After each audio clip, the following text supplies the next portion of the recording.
गणेशोत्सवाच्या पार्श्वभूमीवरती मुंबई महापालिका आणि पोलिसांकडून वाहतूक सुरळीत ठेवण्यासाठी विशेष खबरदारी घेतली जाते।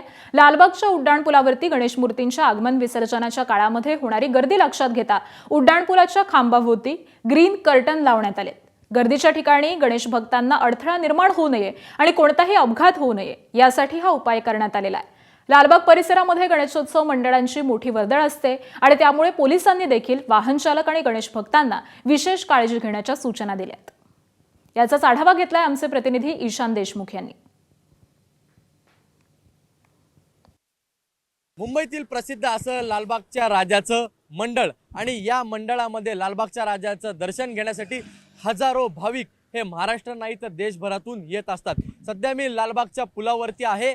पोलिसांकडून आणि मुंबई महानगरपालिकेकडून नागरिकांसाठी विशेष काळजी घेण्यात आलेली आहे। आपण बघू शकतो मी ज्या लालबागच्या पुलावर उभा आहे त्या ठिकाणी आता हिरवं कापड लावून संपूर्णपणे हा ब्रिजचा जो भाग आहे हा झाकण्यात आला आहे, जेणेकरून या पुलावरती नागरिकांची गर्दी होऊ नये आणि कुठलीही दुर्घटना घडू नये म्हणून ही विशेष खबरदारी ही मुंबई महानगरपालिका आणि मुंबई पोलिसांकडून घेण्यात आली आहे। सध्या मी आपल्याला दाखवू शकतो या पुलावरून थेट आपल्याला लालबागच्या राजाचं मंडळ हे पाहायला मिळतं। सध्या आपण ज्या लालबागच्या राजासाठी जी कमान बनवत आहे ती मी दृश्यांमध्ये दाखवू शकतो। तर या पुलावरून संपूर्णपणे लालबागच्या राजाचं मंडळ हे आपल्याला दिसतं। त्यामुळे अनेक नागरिक इकडे उपस्थित राहतात। या पुलावरून आगमन सोहळा असेल, विसर्जनाची मिरवणूक असेल, ही संपूर्ण या पुलावरून नागरिक बघत असतात। पण यावेळेस मोठी गर्दी ही या पुलावरती होते आणि यामुळे कुठेतरी दुर्घटना घडण्याची शक्यता ही वर्तवली जात असते। त्यामुळे आता यावेळेस खबरदारी घेत आता मुंबई पोलीस आणि मुंबई महानगरपालिकेकडून आता काळजी घेण्यात आली आहे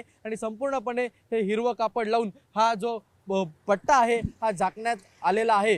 त्यामुळे आता महानगरपालिका आणि मुंबई पोलीस हे ॲक्टिव्ह मोडमध्ये आलेले पाहायला मिळत आहेत। कॅमेरामन अक्षय करमाळेसह ईशान देशमुख, एबीपी माझा, मुंबई। एबीपी माझा, उघडा डोळे बघा नीट।